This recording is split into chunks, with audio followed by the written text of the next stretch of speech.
Hello everyone, कैसे हो आप सब। एक बार पुनः स्वागत है आप सभी का हमारे अपने YouTube channel Shiv coaching classes पर। उम्मीद करते हैं आप सभी मस्त होंगे, बेहतर होंगे, आप सभी की पढ़ाई भी अच्छे से चल रही होगी।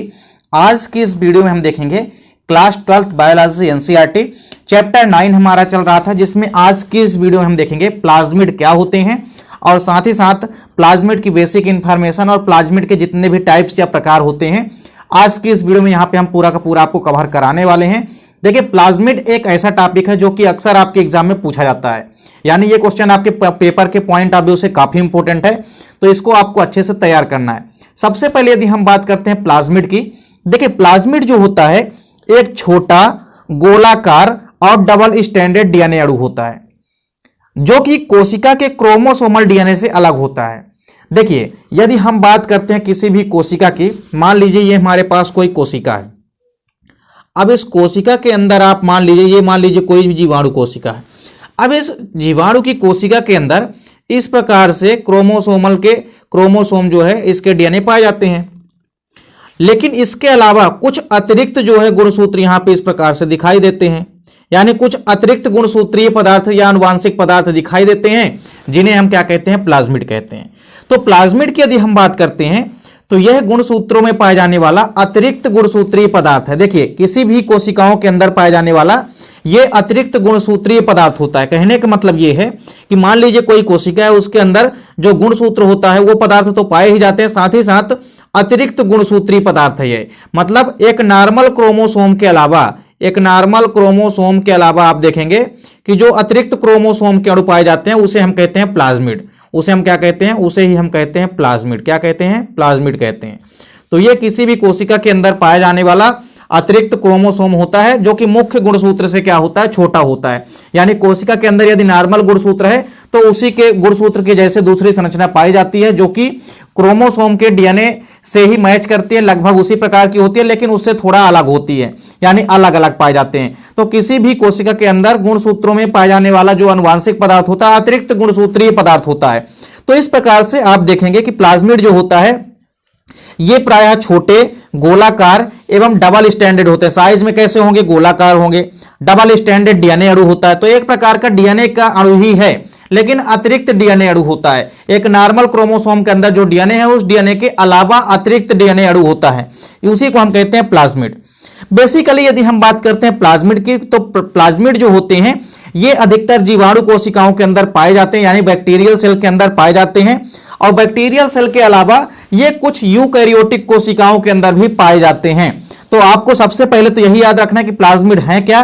तो प्लाज्मिड जो है कोशिकाओं के अंदर पाए जाने वाले अतिरिक्त गुणसूत्रीय पदार्थ होते हैं जो कि मुख्य गुणसूत्र से क्या होते हैं, छोटे होते हैं। और साथ ही साथ इनके अंदर कई सारी क्षमताएं भी डेवलप या विकसित होती है। जैसे जो प्लाज्मिड होते हैं इनके अंदर स्वतः द्विगुणन की क्षमता पाई जाती है। क्यों? क्योंकि प्लाज्मिड क्या है, एक प्रकार के डीएनए है, तो डीएनए के अंदर द्विगुणन की क्षमता पाई जाती है। तो उसी प्रकार से जो प्लाज्मिड होता है यह भी एक प्रकार का डबल स्टैंडर्ड डीएनए होता है जिसके अंदर द्विगुणन की क्षमता पाई जाती है।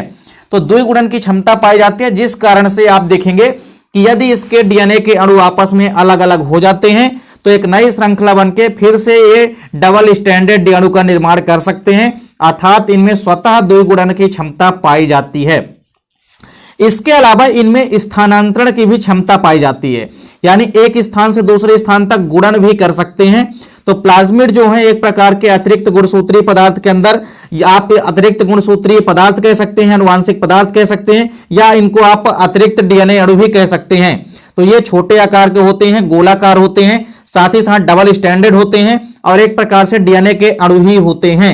तो किसी भी कोशिका के अंदर उपस्थित जो क्रोमोसोम डीएनए है उस क्रोमोसोम डीएनए के अतिरिक्त गुणसूत्रीय पदार्थ यानी जो अतिरिक्त डीएनए पाया जाता है उसे हम कहते हैं प्लाज्मिड।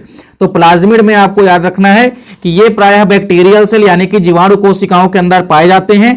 जीवाणु कोशिकाओं के अलावा ये कुछ यूकैरियोटिक कोशिकाओं में भी पाए जाते हैं। तो इस प्रकार से आपको याद रखना है कि इनके अंदर द्विगुणन की क्षमता पाई जाती है। अगर डीएनए का कोई भी अणु टूट गया है तो इसमें पुनः से द्विगुणित करने की क्षमता पाई जाती है, अर्थात डीएनए डुप्लीकेशन की क्षमता इसके अंदर पाई जाती है, विकसित होती है। यानी डीएनए का कोई भी यदि अणु टूट गया है तो फिर से एक नया अणु बन करके डीएनए के नए डबल स्टैंडर्ड डीएनए की संरचना बन जाती है। तो इस प्रकार से प्लाज्मिड क्या होते हैं? तो प्लाज्मिड कोशिकाओं के अंदर पाए जाने वाले अतिरिक्त गुणसूत्रीय या आनुवंशिक पदार्थ होते हैं। यह एक प्रकार के आप ये कह सकते हैं कि अतिरिक्त जो है डीएनए होते हैं, जो कि स्वतः रेप्लिकेट हो सकते हैं, स्वतः इनमें द्विगुणन की क्षमता पाई जाती है, इनमें स्वतः स्थानांतरण की क्षमता भी पाई जाती है, तो ये स्थानांतरित भी हो सकते हैं और द्विगुणन की क्षमता भी इनके अंदर डेवलप होती है। अब बात करते हैं प्लाज्मिड शब्द दिया किसने? तो सबसे पहले जो प्लाज्मिड शब्द है इसका प्रयोग सबसे पहले लेडर वर्ग ने किया था। किसने किया था? लेडर वर्ग ने किया था 1952 में। कब किया था? 1952 में। तो प्लाज्मिड शब्द का प्रयोग सबसे पहले लेडर वर्ग ने किया था सन 1952 में। यह आपको याद रखना है। तो प्लाज्मिड एक प्रकार के अतिरिक्त गुणसूत्रीय पदार्थ होते हैं, या आप ये कह सकते हैं कि एक छोटे गोलाकार व डबल स्टैंडर्ड डीएनए अणु होते हैं, जो कि कोशिका के क्रोमोसोम डीएनए से क्या होते हैं? अलग होते हैं। कोशिका के क्रोमोसोम में जो डीएनए पाए जाते हैं उस डीएनए से ये अलग होते हैं। इसके बाद हम बात करते हैं प्लाज्मिड के एग्जाम्पल के। देखिए प्लाज्मिड के कई सारे एग्जाम्पल आपको अलग अलग मिलेंगे, उसमें से आपको एक एग्जाम्पल याद रखना है प्लाज्मिड का, जो कि सबसे ज्यादा इंपॉर्टेंट है, कई बार आपके एग्जाम में पूछा जाता है, टीआई प्लाज्मिड। तो देखिए टीआई जो होता है यह एक प्रकार का प्लाज्मिड होता है, और टीआई जो प्लाज्मिड है यह एक बैक्टीरिया के अंदर पाया जाता है, और उस बैक्टीरिया का नाम है एग्रोबैक्टीरियम ट्यूमीफेसियंस। तो एग्रोबैक्टीरियम ट्यूमीफेसियंस नामक जीवाणु में पाया जाता है क्या? TI plasmid. तो टीआई प्लाज्मिड एक प्रकार का प्लाज्मिड है, विशिष्ट प्रकार के प्लाज्मिड होते हैं जो कि एग्रोबैक्टीरियम ट्यूमीफेसियंस नामक जीवाणु के अंदर पाए जाते हैं। और आपको यह भी याद रखना है कि ये संक्रमण करते हैं, किसी भी डाइकाट प्लांट के अंदर ये संक्रमण करते हैं, और संक्रमण करने के पश्चात उनमें ट्यूमर जैसे, कैंसर जैसे निर्माण को प्रेरित करते हैं। तो इस प्रकार से आपको याद रखना है कि प्लाज्मिड जो होते हैं उसमें से टीआई प्लाज्मिड जो है यह एग्रोबैक्टीरियम ट्यूमीफेसियंस नामक बैक्टीरिया के अंदर पाया जाता है। साथ ही साथ यह किसी भी डाइकाट प्लांट के अंदर संक्रमण उत्पन्न करता है, जिसके कारण कैंसर उत्पन्न कर देता है पौधों के अंदर, यानी कि ट्यूमर निर्माण को प्रेरित करता है। तो इस प्रकार से प्लाज्मिड आपको समझ में आ गई होगी। अब हम बात करते हैं प्लाज्मिड के प्रकार की, यानी कि टाइप्स ऑफ प्लाज्मिड। तो टाइप्स ऑफ प्लाज्मिड की यदि हम बात करते हैं तो देखिए प्लाज्मिड जो है अपने कार्यों के आधार पर इन्हें हम 5 प्रकार से बांटते हैं। तो प्लाज्मिड के अलग अलग काम होते हैं, कई अलग अलग प्रकार के प्लाज्मिड होते हैं जिनको हम अलग अलग कई प्रकार से बांट सकते हैं। तो देखिए प्लाज्मिड को कार्यों के आधार पर हम 5 प्रकार से डिवाइड करते हैं, यानी कि 5 प्रकार से बांटते हैं। देखिए पहला जो प्रकार है प्लाज्मिड का वो है फर्टिलिटी एफ प्लाज्मिड। तो पहला जो प्रकार है फर्टिलिटी एफ प्लाज्मिड, इसका प्रमुख कार्य होता है संयुग्मन, यानी यह प्लाज्मिड संयुग्मन के लिए जिम्मेदार होते हैं।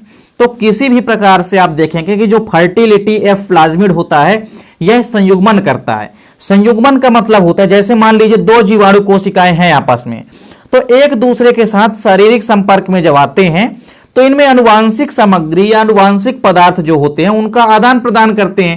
कहने का मतलब है कि 2 कोशिकाएं हैं, तो एक कोशिका के अंदर से आनुवांशिक पदार्थ निकल करके किसी दूसरी कोशिका के अंदर चला जाए, तो इस प्रक्रिया को हम कहते हैं संयुग्मन या कंजुगेशन।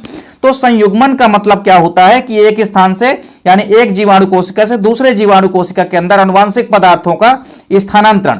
आप पढ़े होंगे क्लास 11th में कि जीवाणुओं के अंदर मुख्यतया जो स्पष्ट लैंगिक जनन है उसका अभाव होता है, लेकिन कंजुगेशन के माध्यम से आनुवांशिक पदार्थ एक स्थान से दूसरे स्थान पर, यानी कि एक बैक्टीरिया से दूसरे बैक्टीरिया के अंदर पहुंच जाते हैं। तो फर्टिलिटी ऑफ प्लाज्मिड जो होता है यह संयुग्मन के लिए जिम्मेदार है, यानी इसका प्रमुख काम होता है संयुग्मन।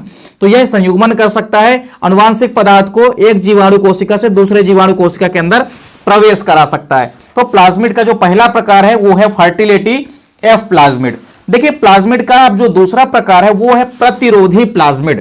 प्रतिरोधी, जैसा कि नाम से स्पष्ट है कि प्रतिरोधी प्लाज्मिड, अर्थात यह एक प्रकार का ऐसा जीन होता है, मतलब इसके अंतर्गत कुछ ऐसे जीन आते हैं जो कि प्रतिजैविक के विरुद्ध प्रतिरोध उत्पन्न करते हैं। यानी देखिए ये एक प्रकार के रेजिस्टेंस का काम करते हैं। जैसे मान लीजिए कोई भी प्रतिजैविक है या एंटीबायोटिक है, अब वो एंटीबायोटिक यदि किस पर यदि मान लीजिए किसी बैक्टीरिया पर हमला हो रहा है, किसका? एंटीबायोटिक का। तो कोई भी प्रतिजैविक है जो कि मान लीजिए बैक्टीरिया सेल से इसका अटैच हो रहा है, तो इसके विरुद्ध प्रतिरोध उत्पन्न करता है कौन? प्रतिरोधी प्लाज्मिड। यानी प्रतिरोधी प्लाज्मिड जो है प्रतिजैविक के विरुद्ध प्रतिरोध उत्पन्न करता है, यानी प्रतिजैविकों का जो प्रभाव है वो नहीं हो पाता बैक्टीरिया के अंदर। क्यों?